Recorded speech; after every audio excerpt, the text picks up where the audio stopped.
Hello दोस्तों, कैसे हैं आप सब। आज पॉलिनोमियल कल हम ख़त्म कर दिए थे और linear equation in two variables आज शुरू करेंगे। क्लास 10th की मैथ श्री बालाजी पब्लिकेशन की है, डॉक्टर सुधीर कुमार पुंडी द्वारा लिखी गई है। तो इस बुक में पहले आपको जनरल नॉर्मल इंट्रोडक्शन देंगे कि क्या क्या है, क्या क्या आप लोगों को पढ़ना है।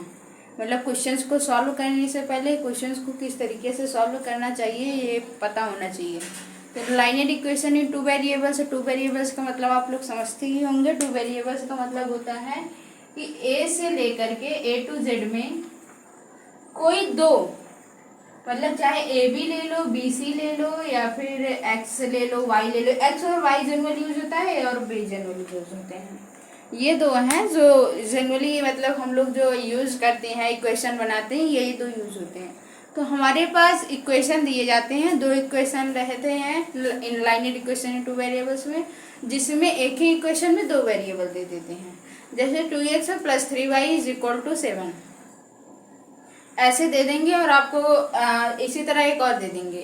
तो इनमें आपको कहते हैं कि आप इसको सॉल्व करके बताओ कि ये कौन से टाइप के हैं, ग्राफिकली इनका रिप्रेजेंटेशन कैसे होता है। तो वही सब आज आपको नॉर्मली बताएंगे। कल से हम एक्सरसाइज शुरू करेंगे। Linear equation in two variables को समझ चुके होंगे। इसको समझने के बाद आप सॉल्यूशंस को समझे होंगे। इसके बाद आता है सॉल्यूशन, जो होता है एक किसी दिए हुए इक्वेशन का, वो या तो कॉन्सिस्टेंट होगा या फिर इनकॉन्सिस्टेंट होगा। दोनों का दो होते हैं, एक होता है कॉन्सिस्टेंट, एक होता है इनकॉन्सिस्टेंट। ठीक, यही दो होते हैं जनरली, जो होते हैं जनरली क्या, यही दो होते ही हैं। इन दो को आप अगर लिख लें तो इसके बाद बताएंगे कि इसको पहचाना कैसे जाता है।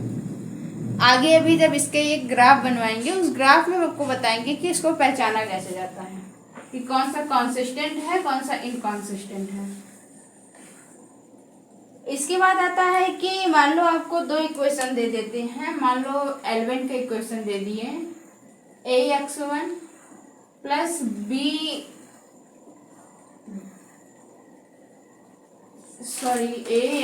a1x plus b1y plus c। मान लो फर्स्ट इक्वेशन हो गया। इसके इक्वल टू 0 होता है, क्योंकि आप लोगों ने पढ़ा होगा इसके पहले के चैप्टर में जनरली यही बताया गया था कि अगर कोई इक्वेशन दिया गया है f(x) के फॉर्म में है, तो उस इक्वेशन किसी पॉलिनोमियल को उस फॉर्म में अगर रिप्रेजेंट करते हैं तो इसके इक्वल टू 0 होता है। इतना अगर समझे हुए हो तो उसके बाद इसका एक और, क्योंकि इसमें है दो इक्वेशन यूज होने हैं। लाइनियर इक्वेशन है तो लाइन के अकॉर्डिंग ही होगा। लाइन पे कैसे उसे रिप्रेजेंट करते हैं, मान लो a2x plus b2y plus c2 = 0, दो दे दिए गए। तो अब अगर इन दो लाइनों को ग्राफिकली रिप्रेजेंट करना है, ये दो लाइन है, इनको ग्राफिकली रिप्रेजेंट करना है, तो तीन कंडीशन बन सकती हैं। अगर वो लाइन बन रही है, इनके पॉइंट्स निकलेंगे। पॉइंट्स निकलने के बाद वो भी आगे आपको इक्वेशन में बताया जाएगा। जब आप सॉल्व करोगे तो पता चलता है कि पॉइंट्स निकलते कैसे हैं। आप जब इसको इसमें पॉइंट निकलने के तरीके क्या होते हैं, या तो x के इक्वल टू कुछ मान लो 0 1 2 3, या फिर -1 -2 -3, ऐसे मतलब कुछ भी मान लो अपने मन से, और y की वैल्यू कुछ प्राप्त कर लो। अगर x को मान लोगे c कांस्टेंट है तो y की वैल्यू आ सकती है, y मान लो तो x की वैल्यू मिल जाएगी। एक ये तरीका होता है। एक और तरीका होता है जिसको हम रिप्रेजेंट कर सकते हैं। वो क्या तरीका होता है कि आप x को y के फॉर्म में गेट कर लो, x की वैल्यू को y के फॉर्म में गेट कर लो। कैसे गेट करोगे, जैसे a1x plus b1y plus c = 0 दिया गया। तो आप क्या करो, a1x को इधर रहने दो, इसको और इसको इधर ले जाओ, -c कॉमन ले लो, माइनस को, प्लस b1 और y। इसके बाद क्या करो, x = -c plus b1y upon a1। ठीक, तो x क्या हुआ, y के फॉर्म में हमें मिल गया। अब यही वैल्यू x की इस इक्वेशन में रख देना है, तो दोनों y हो जाएंगे। ये वाला तो इसमें y की वजह से y हो जाएगा, ठीक, और इसमें y है ही, तो दोनों y के फॉर्म में आ गए।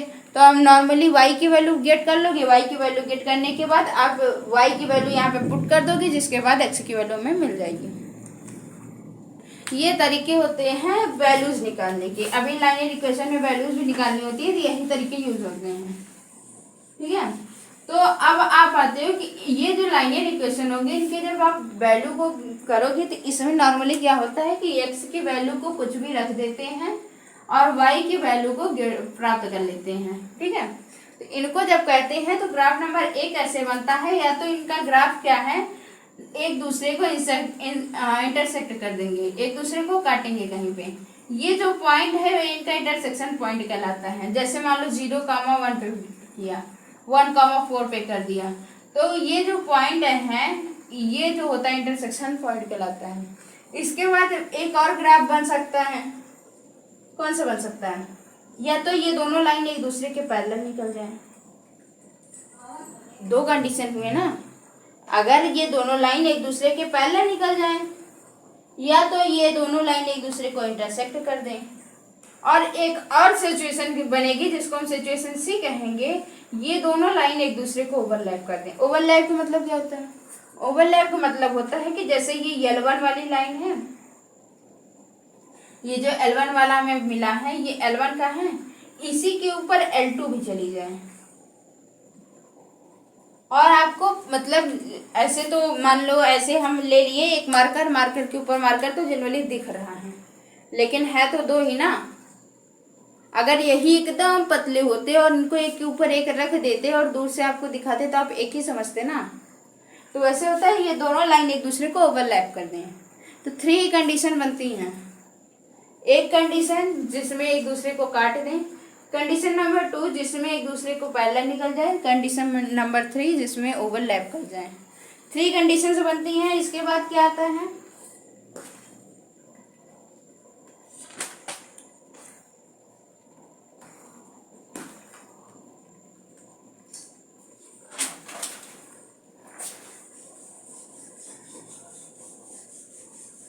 एक आप चार्ट बना लो, चार्ट को समझाते हैं कैसे आप आगे चल के मतलब वो इक्वेशन कैसे सॉल्व होते हैं। पहले तो आप जियोग्राफिकल मीनिंग को समझो। जैसे हम मैथमेटिक रिप्रेजेंटेशन कैसे होता है, देखो आप वही एग्जांपल सेम ले लो, a1x plus b1y plus c1 is equal to 0, a2x plus b2y plus c is equal to 0। दो आप ले लिए। इसको लेने के बाद आपको जब आगे आता है, आप लोगों से पूछा जाता है कि बताओ इनकॉन्सिस्टेंट है कि कॉन्सिस्टेंट है, तो कैसे प्राप्त किया जाता है। देखो इसके लिए आप लोगों को सोल्यूशन करना पड़ता है, a1/a2 is equal to b1/b2। अगर मिल गए, अगर नहीं हुए, a1/a2 is equal to b1/b2 is does not equal to, अगर हुए तो ये क्या हो जाते हैं, इसका एक यूनिक सॉल्यूशन होता है, ठीक है। सेकेंड कंडीशन क्या बनती है, a1/a2 is equal to b1/b2 does not equal to c1/c2। ये कंडीशन क्या होती है कि a1/a2 b1/b2 के तो इक्वल हो गए, लेकिन c1/c2 के इक्वल नहीं हुए। इस कंडीशन में इनका जो सोल्यूशन आता है वो कोई से नन सोल्यूशन आ जाते हैं, तो नो सोल्यूशन लिख दिया जाता है, ठीक। एक और कंडीशन बनती है, ये नो सोल्यूशन वाला जो है ये तो इनकॉन्सिस्टेंट में जाता है। बाकी ये वाला और जो थर्ड सिचुएशन बनती है वो वाले जो होते हैं वो चले जाते हैं किसमें, कॉन्सिस्टेंट में। कॉन्सिस्टेंट के 2 पार्ट बन जाते हैं। थर्ड सिचुएशन क्या बनेगी, a1/a2 is equal to b1/b2 is equal to c1/c2। इसका क्या होता है, इसके सोल्यूशन में क्या होता है, इनफाइनाइट होता है। ठीक है ना। एक तो क्या हुआ, एक यूनिक सोल्यूशन आपको मिल जाएगा। क्या होगा, एक आपको यूनिक सोल्यूशन मिलेगा, एक मिलेगा कोई सोल्यूशन नहीं रहेगा, एक मिलेगा इनफाइनाइट सोल्यूशन। 3 कंडीशंस आप किसी भी सिचुएशन में देखोगे 3 कंडीशंस बनती हैं। यही 3 कंडीशंस बनेंगी और इन्हीं 3 कंडीशंस को आपको अप्लाई करना रहता है। आप जब लाइनियर इक्वेशन को करोगे, आप पहले ये नहीं पूछा जाता है, पहले जो स्टार्टिंग में क्वेश्चन सॉल्व होते हैं उनमें पूछा जाता है कि ये जो सोल्यूशन दिए, ये जो आपको इक्वेशन दिए गया लाइनियर इक्वेशन, इनको आप बताओ कि कंसिस्टेंट है या इनकंसिस्टेंट है। तो आप इनको कैसे सॉल्व करोगे, इन्हीं के बेसिस पे, तीनों पे रख के देखा करो, लेकिन सबसे पहले रखा करो इस पे, क्योंकि अगर ये वाला निकल गया ना, ये तो जल्दी आता नहीं यूनिक सोल्यूशन वाला।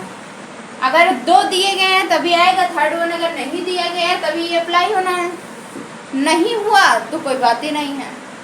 अगर दोनों इक्वल हो गए तो इनफाइनाइट सोल्यूशन में आ जाएंगे। हाँ सही है, ठीक है। इतना अगर समझ गए हो तो चार्ट वैसे बनवाने की जरूरत नहीं है। चार्ट में क्या बनवाया जाता है, चार्ट में केवल यही होता है कि जैसे ये आपको ये जो आपको लाइनियर इक्वेशन दिया गया है फ्लो चार्ट में, ये 2 भाग में रिप्रेजेंट हो सकते हैं, कंसिस्टेंट एंड इनकंसिस्टेंट।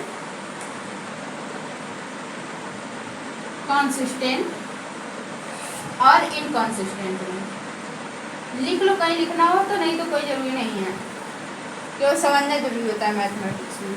इनकंसिस्टेंट में क्या होते हैं, 2 होते हैं, एक होता है यूनिक। यूनिक मतलब क्या होता है, किसको पता है कमेंट में बताओ। यूनिक और दूसरा होता है इनफाइनाइट।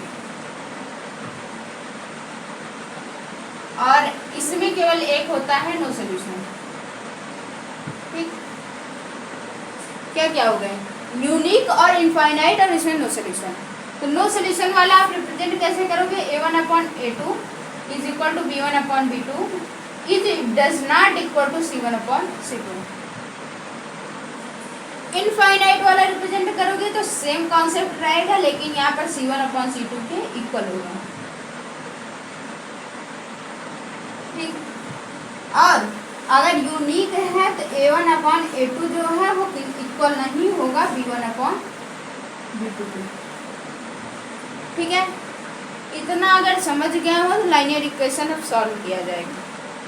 ठीक है ना, लाइनियर इक्वेशन को अब हम आगे सॉल्व करना सीखेंगे। लाइनियर इक्वेशन को सॉल्व कैसे किया जाता है, इनमें इतना ही था और तो कुछ था नहीं। एक्सरसाइज कल से करवाएंगे, आज केवल जनरल इंट्रोडक्शन देना था कि आप लाइनियर इक्वेशन में क्या क्या होता है, क्योंकि आप सॉल्व करोगे तो इन्हीं के बेसिस में सॉल्व करोगे। लाइनियर इक्वेशन इन 2 वेरिएबल्स बहुत इंपॉर्टेंट चैप्टर है, क्वेश्चन में बहुत पूछे जाते हैं, 2 मार्क्स के क्वेश्चन इससे आते हैं। बोर्ड के एग्जाम में इससे 2 मार्क्स के क्वेश्चन पूछे जाते हैं, इससे ज़्यादा हाई लेवल का ना पूछा जाता है ना बहुत लो लेवल का पूछा जाता है। 2 मार्क्स से 4 मार्क्स का कभी कभी कोई मतलब ग्राफ रिप्रेजेंट करना हुआ, सोल्यूशन भी करना हुआ तो 4 मार्क्स में दे देते हैं, नहीं तो 3 मार्क्स में आता है। Thank you so much for watching. अगर आपको कोई भी प्रॉब्लम हो, किसी भी प्रकार की हो तो कमेंट बॉक्स में बताइएगा, मैं आप लोगों को पूरे सोल्यूशन के साथ जरूर बताऊँगी। Thank you so much.